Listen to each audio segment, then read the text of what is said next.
baby sleep coaching.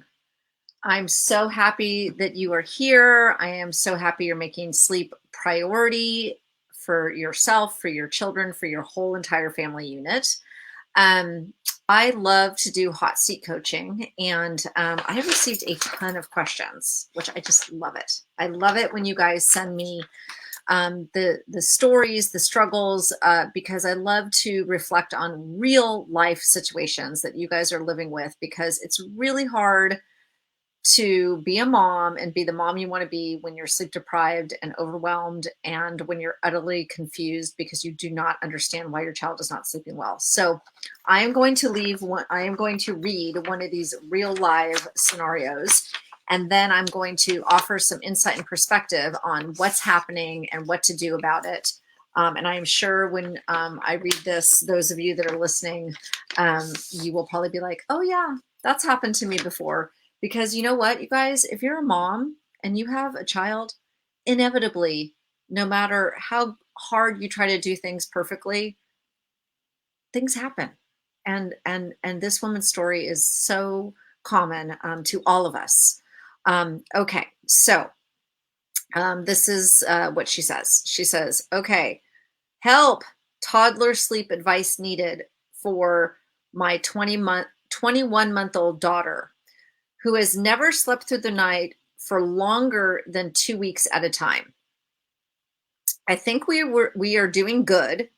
And then one night she will wake up sometimes 2 to 4 times a night. I don't understand. We have a solid bedtime routine. We do dinner, tub, teeth, book, and bed by 7 p.m. Sounds good to me. You're off to a good start, Mom. She will wake in the night, and I will rock her in the chair until she is asleep, and she capitalized that, in my arms. So I then put her back into the crib. So there you are, right? You're totally thinking to yourself, oh yeah, she's asleep, we're good. Back she goes. But then 5 to 10 minutes later, off she goes. She starts crying again. She will do this 2 to 4 times a night, 5 days a week, and I'm exhausted. And here's the big one. She has a baby due in January. And right now it's mid-November. What can I do? How can I solve this? So I'm so glad that you're reaching out for help now,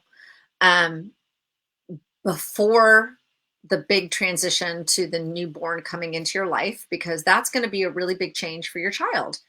And when we look to create healthier sleep habits, that is also going to be a change of routine for your child.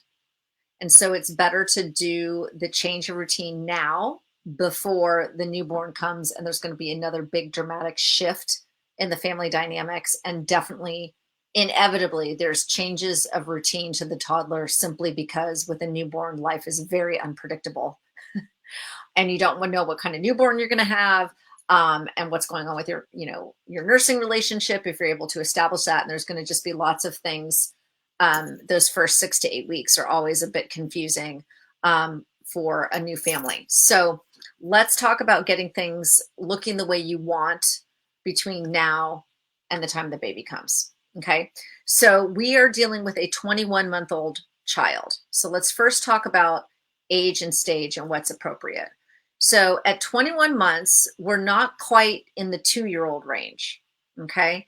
And, what we all know is that developmentally between ages 2 and 4, there's a big shift in their emotional life, right? They can be prone to tantrums and frustration. And one of the main reasons why this happens at this age is because their comprehension skills, their ability to understand what's happening around them, is increasing. But what's not increasing the same pace is their ability to verbalize what they're thinking and feeling. So they understand what's going on, but they can't express in the way they want. And that leads to high levels of frustration. And when they get high levels of frustration, some kids get highly dysregulated. And when they get really dysregulated, they have a very hard time learning how to downregulate via self-settling skills. And so it's kind of like a dual issue. They get frustrated because where they are from a kind of a developmental aspect, and then also they haven't really mastered, if they get too de-escalated, disescalated, they get stuck up there, and we have to help them learn how to come down. Okay. So 21-month-olds typically are still sleeping in a crib, and typically you do not make a transition to a big boy bed or a big girl bed until 3 or after 3, because at that time, 3 or after 3, that is when they have a better cognitive understanding of time, boundary, and consequence. And before 3, oftentimes they aren't able to fully comprehend when you say, you need to stay in your bed, I'll see you tomorrow morning. Like, they don't understand what that means. They don't understand when you say, I'll see you tomorrow morning. They don't understand what that means, 2 seconds or 2 years. And so that's why a lot of kids that get transferred to the big boy bed or the big girl bed too soon, families, even if they've had really great sleep life with their child, they find that they get a regression with sleep. And it's not because the child's a bad sleeper, but because of that boundary issue. Okay, so I'm digressing a little bit, but I think it's really important that we talk about what age this child's in, because I want to be really clear that a 21-month-old typically is still in a crib and would most likely still be in a crib for another full year. So any efforts that this mom makes to help get sleep back on track within the context of the crib will be time well spent, effort well spent, because she will get a year of continuity before any other big dramatic transitions. Okay, so her first issue is that she said that her child has never really been consistently sleeping through the night, and that she's never gotten more than 2 weeks at a time. And then on the time frames where it gets really confusing and the baby's waking up a lot, that the baby's waking 2 to 4 times a night, and the mom has to come in and rock back to sleep. And when the mom is rocking back to sleep, when she goes to transfer the baby, it actually works. The baby stays asleep for another 5 or 10 minutes, but then it turns into what I call a transfer fail, where the baby wakes up expecting another, rocking episode. Okay. So when I see something like this, what it always makes me want to say is, what's really happening at bedtime, right? Mom kind of references that bedtime isn't really the issue. Her issue is the middle of the night wakings. But what I know about sleep is that all middle of the night sleep challenges are always originating at what is happening at the onset of sleep at bedtime. So the first thing I would want that mom to look at is, although she has a beautiful routine, which is super important, I would really want to know more about the interval between the child's nap and the time the child is actually falling asleep. For a child that is 21 months of age, typically from nap wake up, okay, and at 21 months they're taking 1 nap a day, from nap wake up to being asleep at bedtime, not getting ready to go to sleep or being rocked to sleep, but the child's already physically asleep, typically does not exceed 4 to 5 hours.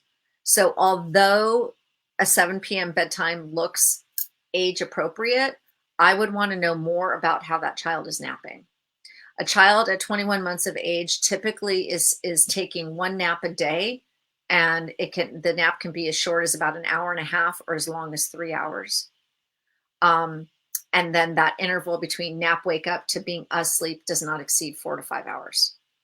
I should also tell you, for those of you that have a child that is on 1 nap a day, the interval from morning wake up to being asleep for morning nap, or for the 1 nap a day, is no more than 5 or 6 hours. Now, what's really important is to begin to understand, for your particular child at their particular age and stage, what is that child's optimum sleep window. So for example, I'm working with a client right now that they used to have a sleep interval from morning wake up to nap number 1 was 6 hours, and then nap, and then from nap to bedtime was another 6 hours. And what we quickly found was that those intervals for that child was just way too long on both sides. and it was causing a ton of behavioral issues and a ton of sleep um, struggles and sleep fights at bedtime and at nap time. When we went back and reevaluated the child's sleep window for nap and for bedtime, we found that their optimal sleep window was closer to the 5 hour mark for morning nap, and literally smack on the dot, it was like 4 hours and 10 minutes for the bedtime sleep window.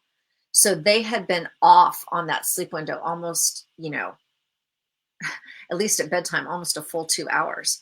And when we started really focusing in on that sleep window, things started to get a lot better. Because when a child falls asleep at the optimum sleep window, they tend to fall into smoother sleep cycles for more consolidated sleep all night long. So that would be the first thing I would want to look at. What's going on with the naps? What are the intervals between morning wake up and nap number one, and then between nap number one and bedtime, and really getting that optimal sleep window at bedtime? The second thing I would want to look at is what's really happening at bedtime. If your child is being sleep crutched at the onset of sleep at bedtime, meaning if you're rocking your baby to sleep, nursing your baby to sleep, patting your baby to sleep, singing your baby to sleep, or all of the above, if you are actually doing something to or for your child at the onset of sleep when they are falling asleep, or that you're doing something to and for them at the moment that they're falling asleep, although that can be super loving and sweet and beautiful, the problem is that the child will become dependent on that sleep support at the onset of sleep. And then when they have an arousal in the middle of the night, which at 21 months, they typically have arousals every 3 to 4 hours, they will wake up and they will look around and they will say, hey, where's all that sleep support that I had at the onset of sleep at bedtime? I need that help in order to go back to sleep in the middle of the night. So for me, again, this mom didn't give me details what's happening at the onset of sleep at bedtime, but for me, the fact that she's rocking the baby back to sleep in the middle of the night and that the baby is requiring that amount of physical sleep support, that makes me very suspicious that there are definitely some sleep crutches very prevalent at the onset of sleep. And so the problem is if there are sleep crutches prevalent at the onset of sleep, the child will always request them in the middle of the night. And what's really hard is that if you don't clean up the sleep crutches at the onset of sleep at bedtime, then you could never expect the child to be successful in going back to sleep themselves in the middle of the night if they haven't learned to do it at the easiest time, which is at the onset of sleep at bedtime. Okay. And the other thing that's happening to this mom that I think is really common is that she will go into these quiet periods. And what I mean by that is like bedtime will work out okay, and the baby will sleep through the night for a week or two, and then all of a sudden it's mayhem. And then the mom is like, okay, I got to do something about this. And then right when she wants to maybe do some sleep coaching to help resolve the issue once and for all, then things smooth out again. This is very, very common, which is why a lot of families get stuck in kind of what I call no man's land, where they're always like, well, my child's a pretty good sleeper, so I'm just, sometimes it's good, sometimes it's bad, so I'm just going to kind of survive through this and hope they're going to grow out of it. And unfortunately, when you kind of have this toggling of decent sleep followed by a whole bunch of sleep crutching needed and then followed by periods of decent sleep, it really is a sign that your child is showing readiness for independent sleep. Because once this type of variability starts to happen, it just starts to escalate and carry on into infinity, and the child doesn't ever really grow out of that sleep behavior. Because really what sleep is it is a learned skill. And there are 3 skills in sleep that need to be learned in order to have truly independent sleep It is self-regulation followed by self-settling followed by self-soothing. And you have to learn each skill individually, and then you have to learn how to use them in tandem. So if you don't know how to do this at the onset of sleep at bedtime, then they don't know how to consolidate all those partial arousals all night long. And so you can see why they wouldn't just like magically grow out of it, because if you don't teach the skills of sleep, both for onset and middle of the night, they're not going to learn it for naps either. So we have to go into this idea that these are teachable skills and that we can create the optimal environment and the optimal timing, and we can use a methodology that is in agreement with your parenting style and a methodology that meets the temperament of your child. And we can create a learning container, which essentially is what sleep coaching is a learning container to help your child learn their sleep skills so that they become embedded as part of their routine so that they can have independent sleep. And that is why this idea that they'll just grow out of it never happens. Okay, so what this all means is that in order for this family to be ready for the newborn, they're probably going to have to do some comprehensive top to bottom sleep coaching. For a child that's 21 months of age, having these types of sleep crutches, I think that you could probably get nighttime really looking very good and very reliable within 2 weeks. However, I think you'll see dramatic improvement within the first 5 days if you're consistent. And so then the question becomes like, oh my God, I have to sleep train. What do you mean? How do I do that? And I just want to, again, relate that sleep training is nothing scary. It's not something bad. It is really, truly creating the optimal learning environment for your child to learn their sleep skills for independent, lifelong sleep. Okay. Now, I am a gentle sleep coach, so I don't believe in cry it out. I really believe that as a parent, you want to be with your child learning new skills and you want to witness them learning. You want to be there assisting. I am one of the first 50 coaches in the country trained and certified with Kim West, who wrote this book, Good Night, Sleep Tight by Kim West. I love this book because it has an incredible index, so you don't have to read the whole book. But I would recommend reading the chapter on understanding tears, which is 2 or 3 pages. And then I would read your age appropriate section. And I would have you and your spouse read the sections and sit down and have a family meeting and really look at the family calendar and decide when you have the 2 weeks to really focus on this. Because we want to create the consistency for your child. Again, consistency in the learning container, right? So for a lot of my families right now, we've got Thanksgiving coming up, and then we've got the whole holiday extravaganza starting in December. So for a lot of families, they are trying to kind of squeeze it in. Maybe they're willing to stay home during Thanksgiving and really work on it through Thanksgiving into the early part of December so that everything is looking really good by the crux of the holiday season, which is like mid-December through New Year's. Or other families are saying, you know what? As much as I would love this to be resolved, we have so many things going on, family obligations, visits, travel, fun activities planned with the family. This is not an ideal time to be consistent. In which case, if you just accept that as reality and just know that you're going to make a commitment to attend to this in the beginning of the new year, that's fine too. You can continue to use your sleep crutches and just recognize there's going to be some big deviation in your success for her to be staying inside her sleep cycles because the sleep crutches are starting to get a little bit wonky. But at least you know what's going on. At least you have a game plan.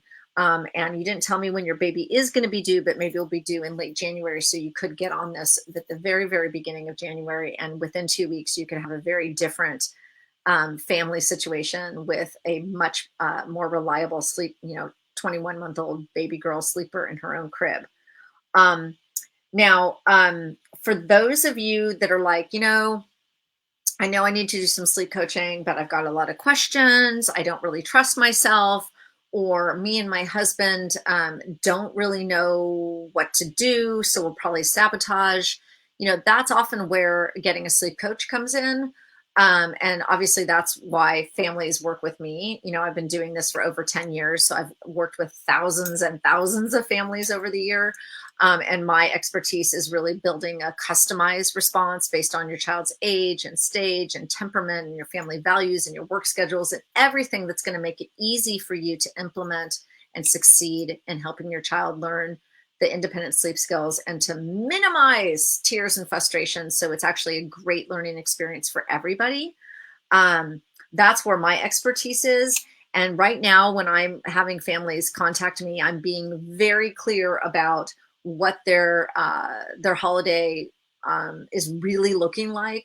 Because sometimes if you sleep train a baby and they're doing great after the first week, which is possible, and then they just turn around, like go on a big family trip or introduce some guests, or, you know, God forbid they get on an airplane and do something involving, you know, a time change or a bizarre room setup, it just undoes everything that we just did. So I'm really recommending this holiday season, since none of us, you know, a lot of us didn't get to travel or see our relatives last year, that, you know, if you are going to sleep train, just make sure that you've had at least 2 weeks of really consistent uh, progress before you introduce additional changes regarding family travel and holiday extravaganza.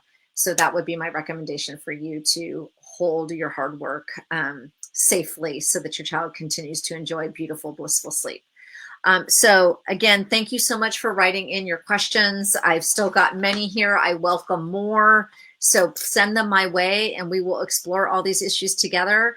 Let's see, next week is Thanksgiving. I am not going to be on Facebook Live. I'm going to take a little bit of time to be with my family. I hope you have a fabulous holiday and safe travels and enjoy. And may you have a beautiful time with your family. Thank you so much. Bye.